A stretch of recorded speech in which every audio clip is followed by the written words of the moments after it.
Mi nombre es María Ruiz, pertenezco al grupo número 3 de Medicina General y mi punto de exponer es intoxicación etílica aguda. La intoxicación etílica aguda se puede definir como la ingesta reciente de alcohol y que produce diferentes alteraciones en el comportamiento, como lo es la habilidad emocional, agresividad, entre otros, y que también es acompañada de diferentes manifestaciones clínicas, como lo es el habla furfullante, incoordinación de los movimientos y alteración a niveles de estado de conciencia, como puede llegar a ser estupor y coma. La absorción del etanol se lleva a cabo en el tracto gastrointestinal, mayormente en el duodeno y en menor porción el yeyuno, el estómago, y se metaboliza mayormente en el hígado. Entre las manifestaciones clínicas, estas pueden ser muy variadas dependiendo si es un consumidor esporádico o crónico, pero algunos síntomas pueden ser incoordinación de los movimientos, vómitos, hipotermia, alteración de la respiración, arritmias, visión borrosa, alteración de conciencia que puede llegar a estupor y coma, y entre otros. En los diagnósticos y pruebas complementarias, cuando es leve, mayormente no se hacen pruebas complementarias, al menos que tenga un traumatismo, y en casos más graves se puede realizar un hemograma, una bioquímica, una prueba de coagulación, que sería una gasometría arterial, en sospecha de insuficiencia respiratoria, y valorar alteraciones en ácidos básicos. Una prueba de tóxico en la orina si se sospecha que ha consumido otras sustancias, una prueba de niveles de alcoholemia y un electrocardiograma en presencia de arritmias. En el tratamiento en intoxicaciones leves, no requiere de un tratamiento específico. Se debe realizar una vigilancia constante de niveles de conciencia y tomar medidas de prevención para evitar autolesiones. En intoxicaciones moderadas graves, se debe realizar una oxigenoterapia. Si hay insuficiencia respiratoria, se debe realizar uroterapia y suministrar tiamina o vitamina B1. Y en sospecha de otros tóxicos, se debe realizar un lavado gástrico. Mi nombre es Rosagni Vázquez y para continuar con este orden de ideas les hablaré acerca del síndrome de abstinencia alcohólica. Se refiere a los síntomas que se pueden presentar cuando una persona ha estado consumiendo alcohol en exceso y regularmente de pronto deja de beber alcohol. Debemos tener en cuenta que la abstinencia alcohólica va a presentar criterios para ser diagnosticadas, como lo son la interrupción o disminución del consumo crónico de grandes cantidades de alcohol, así como también va a presentar manifestaciones de síntomas, como lo son temblor en las manos, náuseas, vómitos, alucinaciones transitorias, ilusiones ópticas o auditivas. Se debe mencionar que la intensidad que presentan los síntomas ya antes mencionados tienen gran importancia clínica, ya que en ocasiones van a hacer que ocurran trastornos en el trabajo profesional, en la comunicación con el entorno y la actividad cotidiana. Estos síntomas antes mencionados se debe recordar que no son provocados por otras enfermedades somáticas o psíquicas. La abstinencia va a presentar lo que llamamos complicaciones, entre las cuales vamos a tener los síntomas de deprivación menores, que son los ocasionados debido a la hiperactividad del sistema nervioso central, como lo es insomnio, temblor, ansiedad, náuseas, cefalea, sudoración y palpitaciones. Estos síntomas normalmente se presentan a las 6 horas del cese de ingesta y a menudo se desarrolla cuando los pacientes presentan niveles de alcohol en la sangre. En cuanto a las crisis convulsivas por deprivación, estas son crisis tónico-clónicas generalizadas que ocurren entre las 12 a 48 horas después del cese de ingesta, aunque pueden ocurrir solo 2 horas después y generalmente debemos tener muy presente que ocurre en pacientes con alcoholismo crónico. La alucinosis alcohólica, esta se va a referir a lo que es las alucinaciones que se desarrollan entre las 12 a 24 horas de abstinencia y que habitualmente se resuelven entre 24 a 48 horas aproximadamente. El delirium, se presenta con delirio, agitación, taquicardia, hipertensión, fiebre, sudoración. Y se presenta en un bajo porcentaje de un 5% en pacientes. Y inicia entre las 48 y 96 horas. Algo muy importante es el manejo clínico del síndrome de abstinencia alcohólica, el cual debe incluir un tratamiento farmacológico específico y un tratamiento de soporte. En el tratamiento debemos tener en cuenta lo que es la actitud en los síndromes de abstinencia leve y no complicado. En esta etapa es necesario colocar al paciente en un entorno tranquilo con luz disminuida y generalmente el tratamiento farmacológico en esta etapa se piensa que no es necesario. Además, se debe normalizar el equilibrio hidroeléctrico y asegurar el apoyo psicológico. Además, la actitud en el síndrome de abstinencia plenamente sintomático en esta etapa debe estar dirigido fundamentalmente a lo que es el control de los síntomas. Dicho tratamiento debe estar basado en la benzodiazepina de vida media, como la diazepam, el cloroacepato y la dipotásico, ya que esta va a promover un pulso más suave con menos probabilidad de convulsiones. Es preferible el uso del lorazepam en pacientes con cirrosis avanzadas o hepatitis alcohólica aguda, ya que previene la sedación excesiva. Además, es recomendable la vía oral en pacientes asintomáticos de riesgo y para aquellos con síntomas leves o moderados. Los pacientes con convulsiones es preferible que requieran de un tratamiento intravenoso. Además, no debe administrarse lo que es la benzodiazepina si el paciente presenta bajo nivel de conciencia. En cuanto a lo que son las situaciones especiales, en este caso de convulsiones, si se presentan convulsiones, debe mantenerse lo que es el tratamiento previo, pudiendo emplear diazepam de 10 miligramos para el control.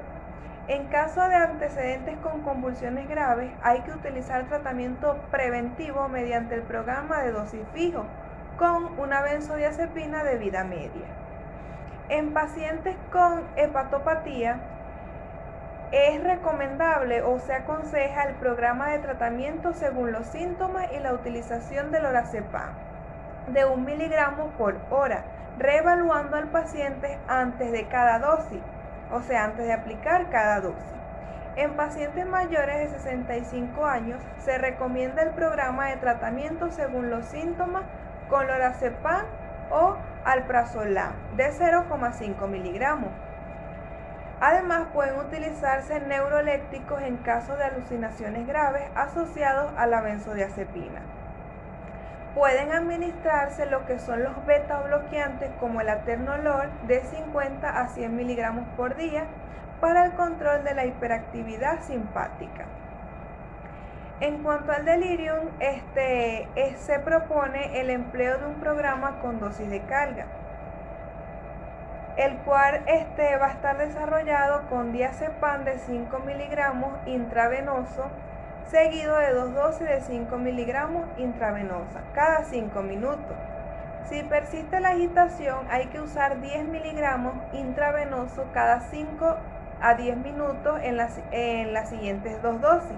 Y si se precisa, 20 miligramos cada 5 a 10 minutos en la siguiente. En caso de precisar más de 80 a 100 miligramos en una hora o en pacientes con un riesgo elevado de complicaciones, hay que considerar o hay que tener en cuenta un traslado a la unidad de cuidados intensivos.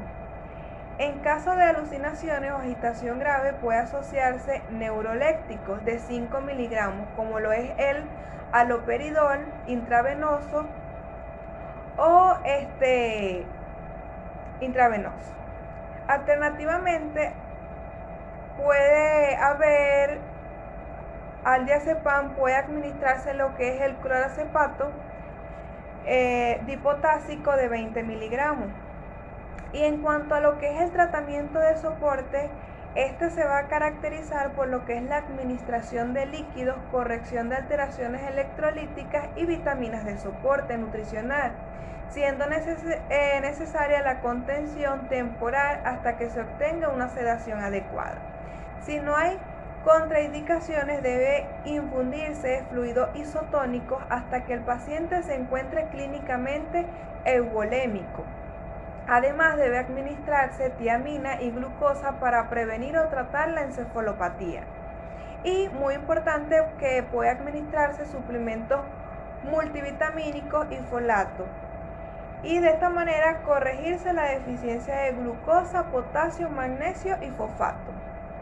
Y durante las primeras 24 o 48 horas debe mantenerse una dieta absoluta y el tratamiento debe ser intravenoso debido a que la absorción gastrointestinal está alterada en muchos pacientes que abusan crónicamente del alcohol y debe valorarse la administración de nutrición adicional para ayuno, aproximadamente más de 48 horas. Mi nombre es Daniela Bolívar y a continuación les voy a hablar un poco acerca de la intoxicación por fármacos, iniciando con la intoxicación de analgésicos y antiinflamatorios. Tenemos el paracetamol, que es la principal causa de insuficiencia hepática aguda de origen tóxico en países anglosajones. Su dosis tóxica es mayor a 125 miligramos sobre kilogramos y menor a 100. En pacientes de riesgo con desnutrición, alcoholismo crónico, adicción a las drogas y psicofármacos, los fumadores. Sus síntomas están dados por 4 fases. La primera fase es de 8 a 24 horas, que es asintomático, inespecífico, la analítica es normal. La fase 2 de 24 a 48, que es digestivo como dolor en flanco derecho, analítica en la elevación de transaminasa, disminución del tiempo de protombina. La fase 3, que es de 48 a 96, está caracterizada por ictericia, encefalopatía, hipoglucemia, fallo hepático, insuficiencia renal. La fase 4, de 72 a 96 horas, tiene una recuperación progresiva y la normalidad aproximadamente al mes. En cuanto a su diagnóstico, consiste en sospecha clínica de lo que es anamnesis dirigida en pacientes asintomáticos y confirmación con resultado de las pruebas de detención en el laboratorio. Y también se puede utilizar lo que para la decisión del tratamiento se puede utilizar el monograma de Rumat-Matthew, extrapolando la concentración del paracetamol en la sangre y el tiempo transcurrido desde la ingesta para determinar la gravedad y la necesidad del antídoto. También, claro, siempre y cuando la ingesta de este no sea mayor a las 24 horas. En cuanto a su tratamiento, está dado por dosis y tiempo conocido desde la ingesta, así como la dosis y tiempo desde la ingesta o la ingesta repetida. Bien, también tenemos lo que son los salicilatos, que es los mismos ácidos acetilsalicílico, que su dosis tóxica o su dosis terapéutica es de 10 a 30 miligramos sobre decilitro, su intoxicación leve es de 150 miligramos sobre kilogramo, la moderada de 150 a 300 y la letal de 300 a 500 miligramos sobre kilogramo. Su clínica está dada por intoxicaciones leves con síntomas digestivos como náuseas, vómitos, así a su vez como diaforesis, síntomas auditivos, como pérdida de audición, aumento de la frecuencia y amplitud respiratoria. Si se presenta una acidosis respiratoria, indica toxicidad de alta gravedad. En cuanto a sus intoxicaciones moderadas, tenemos síntomas como trastornos mixtos del equilibrio ácido-base, alcalosis respiratoria y acidosis metabólica inicial. En cuanto a síntomas de intoxicaciones graves, tenemos acidosis metabólica grave con hiato aniónico aumentado, así como afectación del sistema nervioso central, como pueden ser lo que es una confusión, una agitación, una letargia, una convulsión y el coma. Otras manifestaciones tenemos las insuficiencias respiratorias y una hipoglucemia. En cuanto a su diagnóstico, pues dado por la determinación de los niveles plasmáticos en las primeras 6 horas post ingesta, así como una determinación urgente de lo que es el pH, el lactato, función renal, glucemia, iones, unión GAP y un hemograma. Tenemos también el control de la salicilemia y el equilibrio ácido-base cada 2 a 4 horas hasta la mejoría. También tenemos a su tratamiento lo que es la descontaminación digestiva con carbón activado en las primeras horas y uso de antieméticos de acción central si son necesarios. Tenemos la reposición hidroelectrolítica para reponer la hipovolemia secundaria a vómito, la hipertermia y la alcalosis respiratoria. También tenemos la alcalinización urinaria para alcanzar un pH de 7,5 a 8. También están lo que son los antiinflamatorios no esteroideos, que se trata de intoxicaciones agudas, por lo general de escasa gravedad, con clínica y tratamiento inespecífico. Su dosis tóxica es 10 veces mayor a la dosis terapéutica. En cuanto a su clínica, incluye síntomas digestivos como náuseas, vómito, hemorragias digestivas, síntomas neurológicos como somnolencia, cefalea, diplopia, desorientación, alucinaciones, coma, convulsiones. También síntomas renales como las alteraciones hidroelectrolíticas. También tenemos el retraso del parto y el riesgo de sangre. En cuanto a su tratamiento, este consiste en medidas de soporte asociadas a la administración de carbón activado en las primeras 2 horas por ingesta. Y se recomienda la observación durante 3 horas, y si el paciente permanece asintomático puede ser dado de alta, y hay que valorar interconsulta con psiquiatría. Bien, tenemos ahora lo que son las intoxicaciones por fármaco psicoactivo. Tenemos el litio, que las intoxicaciones son más frecuentes en el tratamiento crónico asociado a interacción con otros fármacos o insuficiencia renal, siendo especialmente vulnerables los ancianos.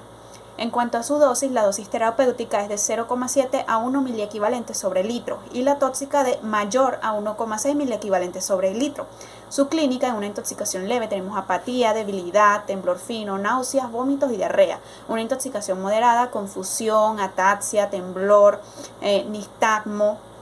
Tenemos también una intoxicación grave como es la disminución del nivel de conciencia, convulsiones, arritmia, graves que pueden conducir a la muerte del paciente. Otros síntomas incluyen alteraciones extrapiramidales, disfunciones cerebelosas, diabetes insípida asociadas a hipernatremia y demencia y ceguera. En cuanto a su diagnóstico, incluye analítica completa, un hemograma de coagulación, gasometría, bioquímica, sedimento de orina y electrocardiograma.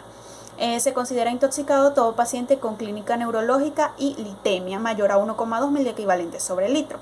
En cuanto a su tratamiento, tenemos medidas de soporte, una fluidoterapia con suero fisiológico para mantener la diuresis y la corrección hidroelectrolítica, un lavado intestinal total con solución evacuante hasta 12 horas post ingesta, y no está indicado el uso de carbón activado ni de catárticos. Continuando a lo que es intoxicaciones por benzodiazepina, por antidepresivos tricíclicos, por inhibidores selectivos de la recaptación y por los neurolépticos, tenemos lo primero es la clínica de las benzodiazepinas, que tenemos como un síndrome sedativo, tenemos hipotensión, tenemos bradicardia, tenemos depresión respiratoria, tenemos broncoespasmo y tenemos inestabilidad. En cuanto a su tratamiento, pues medidas de soporte con control estrecho de respiración, carbón activado en las primeras horas y antídoto. En cuanto a lo que es los antidepresivos tricíclicos, tenemos en cuanto a su clínica alteración del sistema nervioso central, de agitación a coma, en un caso peligroso la cardiotoxicidad, la hipotensión, la refractaria, arritmia, síndrome anticolinérgico y simpaticométrico. En cuanto a su tratamiento, tenemos medidas de soporte, monitorización cardíaca y descontaminación digestiva con carbón activado en las primeras 6 a 12 horas post ingesta. En cuanto a los inhibidores selectivos de recaptación de serotonina, tenemos cuando es menor a 30 veces la dosis de lo habitual es asintomático. Cuando es de 50 a 70, que es leve, tenemos síntomas como somnolencia, temblor, taquicardia y vómito. Cuando es mayor a 50 veces o está junto con otros fármacos, tenemos lo que es agitación, arritmias y convulsiones. En cuanto a su tratamiento, tenemos medidas de soporte y carbón activado, y pues se aplica diazepam si hay convulsiones. En cuanto a los neurolépticos, que estos tienen síntomas en cuanto al sistema nervioso central, tenemos lo que es la disminución de conciencia sin depresión respiratoria y contorno muscular y reflejos conservados. Así como hay alteración en el electrocardiograma, hay taquicardia, signos extrapiramidales, disfonía, reacción parkinsoniana. En cuanto a su tratamiento, pues medidas de soporte y control de temperatura y electrolito, así como hipomagnesemia e hipotasemia asociados. Bien, en cuanto a lo que son las intoxicaciones por fármaco cardioactivo, tenemos los calcioantagonistas, el cual en su clínica presenta síntomas cardiovasculares como lo puede ser una hipotensión, una bradicardia, una taquicardia, un inotropismo, así como presenta síntomas neurológicos como puede ser disminución de los niveles de conciencia, convulsiones. Tenemos también síntomas digestivos como lo puede ser náuseas, vómitos, el hilio paralítico, síntomas metabólicos como lo puede ser la hiperglucemia y acidosis láctica. Y en cuanto a su tratamiento, pues una estabilización hemodinámica del paciente y monitorización, a su vez una descontaminación digestiva con carbón activado a las 2 horas post ingesta. Si hay bradicardia e hipotensión, administrar suero fisiológico para aumentar la volemia. En caso de una mala respuesta al tratamiento, pues un bolo de glucagón. En cuanto a los betabloqueantes, tenemos síntomas cardiovasculares como hipotensión y bradicardia, shock cardiogénico, arritmias. También hay síntomas del sistema nervioso central como la somnolencia, agitación, alucinación, convulsión, coma. Y otros síntomas como lo es el broncoespasmo, acidosis láctica, hipo e hiperglucemia, náuseas y vómitos. En cuanto a su tratamiento, pues una intoxicación leve y moderada, se aplican iguales tratamientos especificados en lo que es la intoxicación por antagonistas del calcio, teniendo en cuenta el uso de bicarbonato y sulfato de magnesio en caso de arritmias. Continuando con lo que son las digoxinas, tenemos que es una intoxicación frecuente debido a su estrecho margen terapéutico. Las intoxicaciones pueden ser agudas por sobreingesta con intención autolítica o accidentales. Estas son más habitualmente en pacientes con tratamientos crónicos con digoxina por sobredosificación. En cuanto a los factores que aumentan la toxicidad, son la edad, la hipernatremia, el hipopotasemia, el hipomagnesemia, la alcalosis, la hipercalcemia, la hipoxia, el hipotiroidismo, las cardiopatías isquémicas y la asociación con otros fármacos, como lo son las amiodaronas o los betabloqueantes. También tenemos que su dosis tóxica, pues primeramente la dosis terapéutica es de 0,5 a 2 y la dosis tóxica es de 2,5 o mayor a 2,5. En cuanto a sus manifestaciones clínicas, tenemos que manifestaciones cardíacas, que son las más graves, que casi puede ser cualquier tipo de arritmia, trastornos de la conducción principalmente, si digoxinemia mayor a 10 miligramos. En cuanto a las intoxicaciones agudas, tenemos síntomas digestivos a las primeras o segundas horas post ingesta, así como pueden ser náuseas, vómitos, diarreas, dolor abdominal y ocasionalmente confusión y debilidad. En cuanto a lo que es una intoxicación crónica, presenta sintomatología inespecífica de predominio neurológico, como puede ser una confusión, una cefalea, alucinaciones, somnolencia, escotomas o ceguera.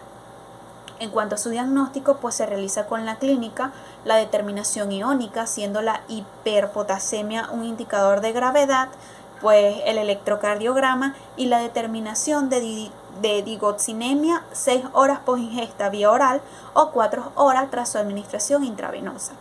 En cuanto a un tratamiento, pues si se trata de una intoxicación crónica, se recomienda suspender los digitálicos durante 2 o 3 días y los antiarrítmicos concomitantes, y corregir situaciones que puedan acompañar como hipoxemia, deshidratación o deterioro de la función renal. En el caso de una intoxicación aguda, pues se recomienda el control del equilibrio ácido-base y niveles de sodio, potasio, magnesio y digoxina, así como administrar carbón activado antes de las 4 a 6 horas post ingesta. Igualmente se recomienda la corrección electrolítica de la hiper o hipopotasemia. No se recomienda el uso de las sales de calcio, ya que pueden desencadenar arritmias malignas. Bien, continuando con lo que es intoxicación por fármacos antiepilépticos, tenemos lo que es el ácido valproico, que su rango terapéutico es de 50 a 100 miligramos sobre litro. Una ingesta mayor de 200 miligramos sobre kilogramo o una concentración sérica mayor a 180 miligramos sobre litro van a presentar una clínica.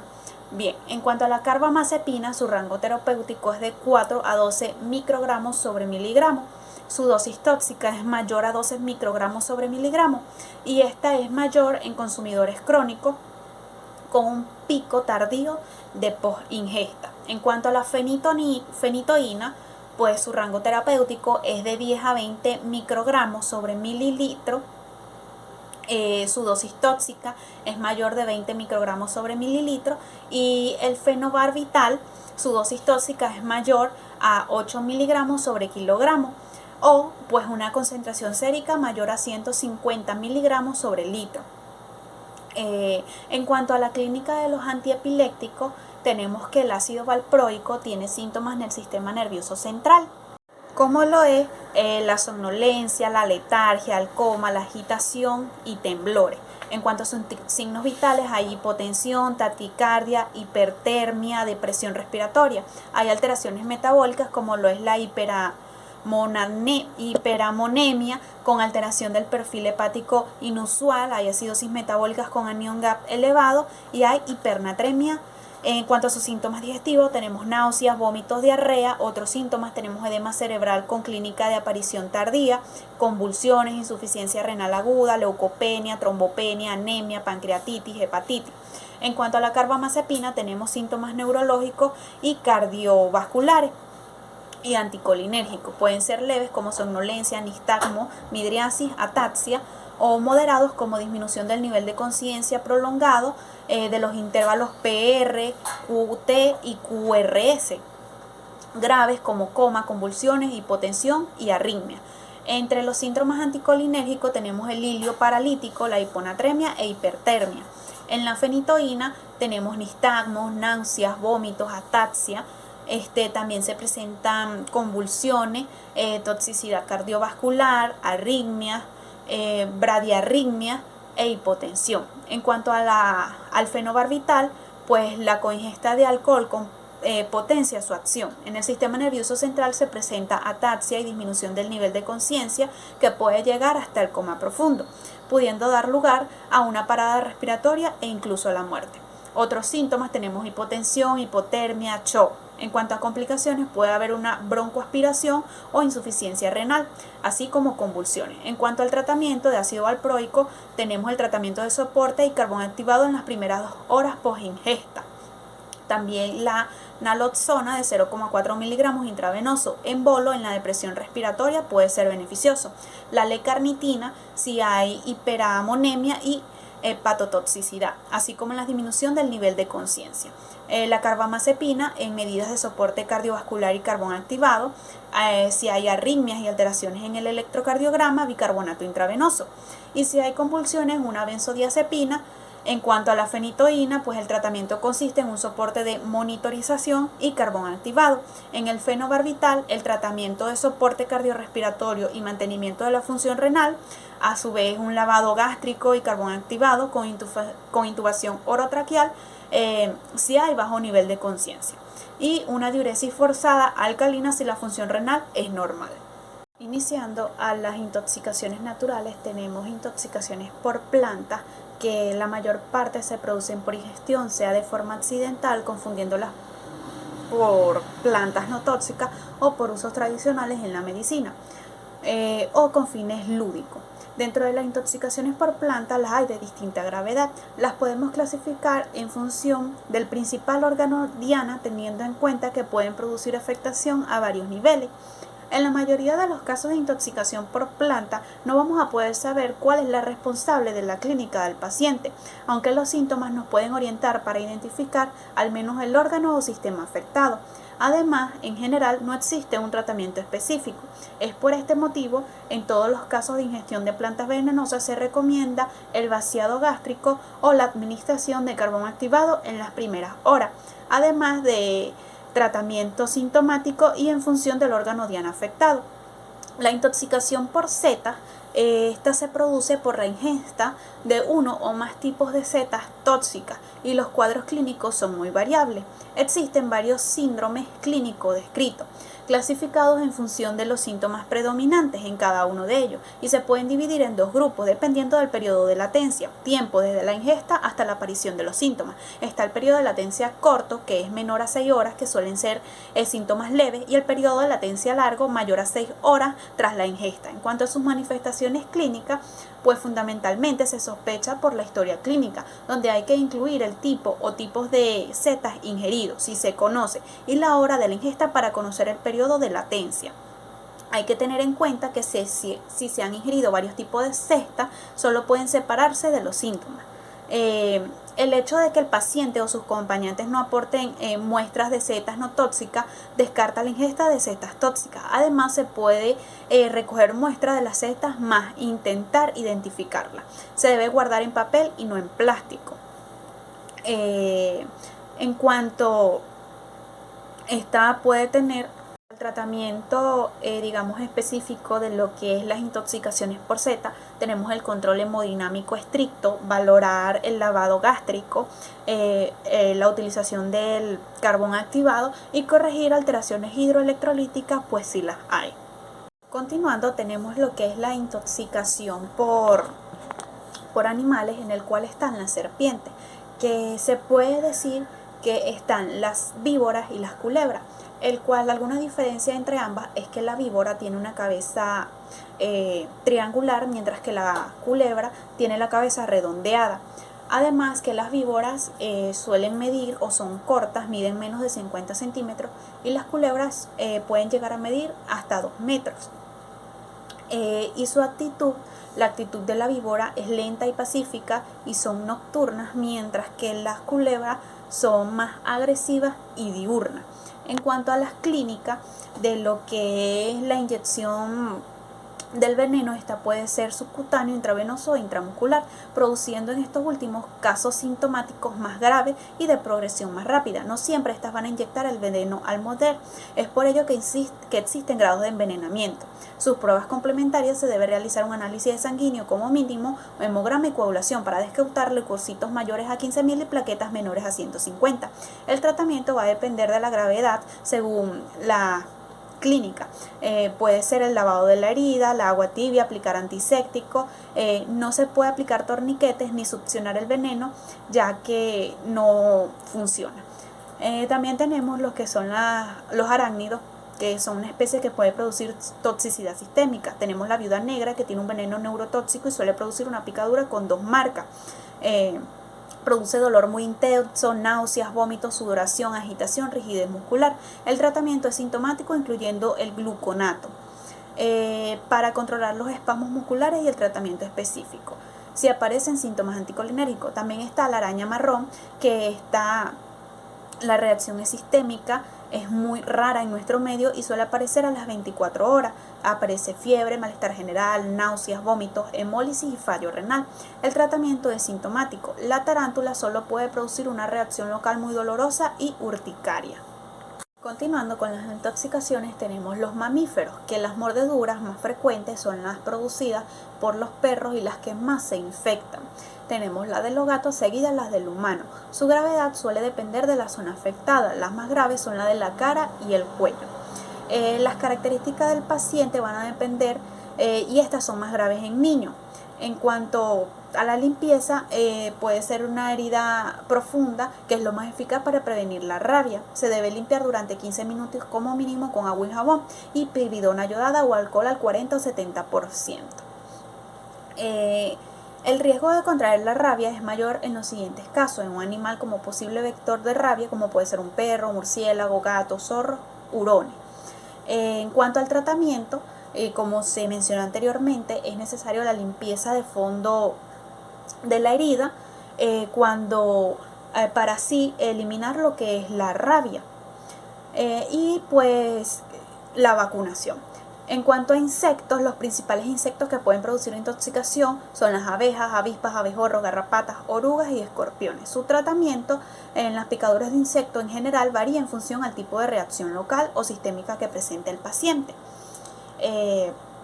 Para síntomas locales se da el lavado con agua y jabón y extraer restos del frío local, utilizar corticoides tópicos y baja potencia. Para síntomas locales con edema urticaria, pues curas locales como cualquier urticaria. Para la anafilaxia, curas igual que en las leves, como cualquier anafilaxia. Cuando hay sobreinfección bacteriana, curas locales y valorar antibiótico tópico. Y si hay celulitis, pues un antibiótico vía oral o vía intravenosa. En cuanto a los animales marinos, los más frecuentes son las medusas, que son muy raras en las manifestaciones sistémicas. Suelen producir lesiones locales lineales, urticariformes y dolorosas. Pueden producir zonas de necrosis en los casos más graves. El tratamiento consiste en la limpieza con agua salada o vinagre durante al menos 30 minutos y aplicar frío local. Pues en casos graves, corticoides tópicos y antihistamínicos orales. No hay indicación de antibioterapia inicialmente. También son frecuentes las lesiones de espina por erizos de mar o pez araña, o mordeduras como el pulpo o la morena, produciendo lesiones muy dolorosas por la inyección del veneno. El tratamiento es sintomático en todos los casos, pues la desinfección y lavado de la zona con agua salada caliente, el veneno se desneutraliza con el calor durante aproximadamente 1 hora o hasta que desaparezca el dolor. Pues es necesario retirar el resto de piel y que se pueden retirar también los restos de espinas o aguijones dentro de la piel para posteriormente realizar la limpieza. Muchísimas gracias. Buenos días, mi nombre es Verónica Hernández y para empezar les hablaré un poco acerca de las intoxicaciones por drogas de abuso. Iniciando tenemos lo que es la intoxicación por clorhidrato de cocaína, coca, nieve, forlapa, harina, tiro o raya, o en su defecto crack, rock, nevadito, cocaína de roca o base libre. La cocaína es un alcaloide derivado de la planta de la coca. Está calentado en el clorhidrato de cocaína con base fuerte, que se obtiene el crack. Se trata de una droga vasoconstrictora que produce un síndrome simpático cominético. En su clínica tenemos que los efectos se inician segundos después de ser fumada o inyectada y a los pocos minutos de esnifarla o ingerirla. Su acción puede durar de 1 hora o más y los efectos buscados por la persona que la consume es euforia, claridad mental, exageración en la percepción de las propias virtudes y habilidades y la disminución de la sensación de hambre, sueño y fatiga. La clínica va a depender de la dosis y de la tolerancia personal. En cuanto a sus síntomas, estos se dividen en un cuadro cardiovascular leve, hipertensión, taquicardia sinusal, en un cuadro cardiovasculares graves, fibrilación ventricular, ensanchamiento, síndrome coronario agudo, cardiomiopatía, edema agudo de pulmón, una rotura de aorta. En cuanto a sus cuadros psiquiátricos leves, esta puede provocar ansiedad, insomnio, y en cuanto a cuadros psiquiátricos graves, ansiedad, ataques de pánico, agitación, paranoia, alucinaciones, delirio e insomnio. En cuanto a sus cuadros neurológicos leves, esta puede provocar midriasis, cefalea, rigidez muscular, confusión, y en cuanto a cuadros neurológicos graves, puede provocar infarto isquémico, vasculitis, hemorragia cerebral, disfonia. Y otros cuadros clínicos leves pueden ser diaforesis, palidez, náusea, vómito, colitis, y entre unos más graves, hipertermia, isquemia intestinal, neumotórax, entre otros. Luego tenemos lo que son las intoxicaciones por opiáceos. Aquí entra lo que es la heroína, también llamado caballo potro, reina, papelina, chute, goma, alquitrán o chino. También entra la oxicodona y la metadona. Estas son sustancias que son alcaloides derivadas de lo que es la planta Papaver somniferum. Es de elaboración semisintética, sintética, la metadona. Esta va a producir lo que es un síndrome narcótico apiáceo. La mayoría de las intoxicaciones agudas atendidas en los servicios de urgencia corresponden a lo que es el consumo de heroína. Los efectos por las vías inhalatorias comienzan a los pocos minutos y por vía oral a los 30 minutos. La vía intravenosa es la más rápida. La duración de los efectos de la heroína van desde 45 a 60 minutos de oxicodona y de 4 a 6 horas la de la metadona. En cuanto a su clínica, tenemos que el efecto buscado en el consumidor de heroína es una sensación inmediata de calma, placer, somnolencia y paz, que se denomina rush. En cuanto a sus efectos, estos van a depender de la dosis, la tolerancia individual, de la presencia de adulterantes y de lo que es la coingesta de otras drogas. Es típica de la triada compuesta por miosis, depresión respiratoria y estupor o en coma. Este triplete puede no aparecer cuando se ha consumido otros tóxicos, como lo puede ser la cocaína, anfetamina, o el paciente ha sido objeto de un intento de reanimación con utilización de adrenalina, el opiáceo utilizado para provocar lo que es la midriasis, o la depresión respiratoria que ha sido provocada por una anoxia cerebral. En cuanto a sus complicaciones, estas van a variar según los cuadros cardiovasculares. Esto puede producir lo que es una hipotensión, una bradicardia, una arritmia. Y en cuanto a sus cuadros neurológicos, esta puede provocar convulsiones, hiporreflexia, ansiedad, ataques de pánico, agitación, paranoia, alucinaciones, delirio, insomnio. En cuanto a otros cuadros, este puede hipotermia, edema pulmonar no cardiogénico, un fallo renal, vómitos y en su defecto pancreatitis. Luego tenemos el diagnóstico. Aquí se utiliza lo que es el test de cribado toxicológico en urgencias que no nos van a indicar la presencia o ausencia del tóxico o de sus metabolitos en la orina, pero no nos va a permitir valorar lo que es la magnitud de la intoxicación. La presencia de adulterantes en la droga puede dar resultados falsamente negativos. Debemos realizar lo que es hemogramas, bioquímica, glucosa, iones, lo que es la coagulación, una gasometría arterial y una radiografía de tórax. En cuanto a su tratamiento, decimos que la base del tratamiento la va a constituir lo que son los soportes circulatorios y ventilatorios, que son a menudo necesarios de un modo inmediato y en el empleo de un antídoto que puede ser la naloxona. También lo que es un lavado gástrico, la naxalona se inicia en un bolo intravenoso de 0.4 miligramos, pudiéndose repetir la dosis de 2 a 3 minutos. Luego tenemos que la dosis menor es de 0.1 a 0.2 miligramos, para evitar que aparezca lo que es un síndrome de abstinencia o prevalezca el efecto de la cocaína o de otros estimulantes, si se trata de una intoxicación mixta.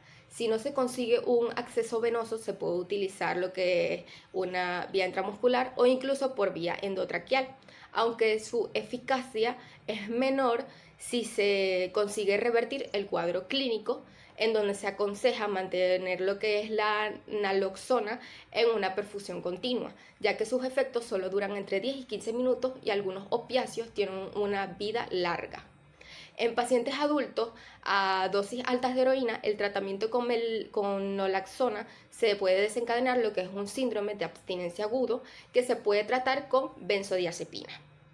En cuanto tenemos la intoxicación por cannabis, esta sustancia proviene de la planta Cannabis sativa y su principal producto psicoactivo es el de 9-tetraiscoronavinol, que posee propiedades analgésicas, antieméticas y psicoactivas.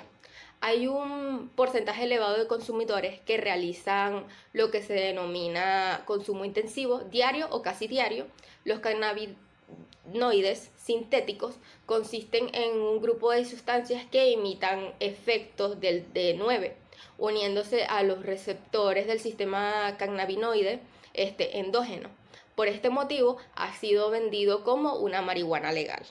En cuanto a su clínica, decimos que los efectos buscados en la persona que la consume son desinhibición, relajación, sueño, autoconfianza, aumento del sentido del humor y una alteración en lo que es la percepción del tiempo. Esta puede provocar lo que es un toxíndrome alucinógeno, alteraciones cardiovasculares, neurológicas o en su defecto renales. En pacientes con cardiopatía isquémica establecida tienen menor tolerancia al esfuerzo tras su consumo de marihuana y un aumento del riesgo relativo de un infarto agudo al miocardio en la primera hora tras su consumo. En cuanto al diagnóstico, esta tiene la posibilidad para el cannabis de los test de cribado toxicológico, que esto no va a implicar lo que es una intoxicación aguda por dicha sustancia. Puede detectarse en la orina hasta varios días tras el consumo. Los cannabinoides sintéticos son actualmente indetectables por los laboratorios de urgencia hospitalaria. En cuanto a su tratamiento, decimos que hay que priorizar las medidas de soporte. No existen antídotos ni tampoco es aconsejable el lavado gástrico, salvo en una ingesta muy reciente. Si el motivo de consulta es la ansiedad, la agitación o las ideas paranoides, se recomienda la administración de benzodiazepina en una zona tranquila como pocos estímulos luminosos o auditivos. Luego tenemos la intoxicación por éxtasis líquido.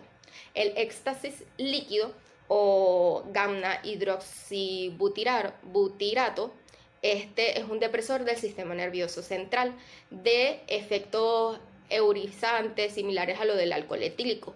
Se presenta como un líquido de olor en una ampolla de 10 miligramos. Se mezcla con bebidas y los síntomas se inician de 10 a 15 minutos tras la ingesta y alcanza lo que es el pico plasmático de 20 a 40 minutos. Se metaboliza en el hígado y el 1% se elimina en la orina, siendo indetectable 12 horas después del consumo. En cuanto a su clínica, decimos que la sobredosis se caracteriza por una disminución fluctuante de lo que es el nivel de conciencia, que en ocasiones llega hasta presentar lo que es coma. También puede aparecer otros síntomas neurológicos como cefalea, desorientación, convulsiones, digestivos, pueden ser náuseas, vómitos, cardiovasculares como palpitaciones, bradicardia, o puede ser conductuales como emocional, agresividad. El diagnóstico es fundamentalmente clínico. En cuanto a su tratamiento, decimos que fundamentalmente es de soporte. No hay que tratar la bradicardia sinusal, excepto si existe una inestabilidad. Se deben evitar intubaciones orotraqueales innecesarias, ya que el coma suele ser de 3 horas y si hay que descartar lo que son las complicaciones. Luego tenemos la intoxicación por popper. Se denomina popper a una serie de sustancias volátiles que se inhalan con un ánimo lúdico por sus teóricos efectos afrodisíacos, relajadores, esfinterianos, retardadores de la eyaculación y potenciadores del orgasmo. Se presenta en presentación de 10 a 15 miligramos y se consigue online o en tiendas de artículos sexuales. Normalmente la ingesta oral es por error. Por vía inhalatoria los efectos comienzan a los pocos minutos y la duración del efecto es de 1 a 2 horas. La dosis tóxica puede variar dependiendo de la concentración. En cuanto a lo que es su clínica, decimos que la gravedad del cuadro clínico está directamente relacionado con lo que es la concentración de esta droga, que también determina lo que es el tratamiento. El popper también puede dar lugar a lo que es una anemia hemolítica aguda que se detecta de 48 a 72 horas después del consumo, por lo que los pacientes han de ser seguidos ambulatoriamente. En cuanto a su diagnóstico, el signo guía es la cianosis sin hipoxemia. Esto puede no valorarse utilizando un pulsiómetro convencional. Esto también puede empezar lo que es ver las ondas que utilizan estos aparatos. En cuanto al tratamiento, esta consiste en lo que es la administración de oxígeno al 100% y azul de metileno. Cuando está contraindicado en niños muy pequeños o portadores de un déficit de 1.6 glucosafosfato deshidrogenasa, se utiliza ácido ascórbico hasta un máximo de 10 gramos. Gracias.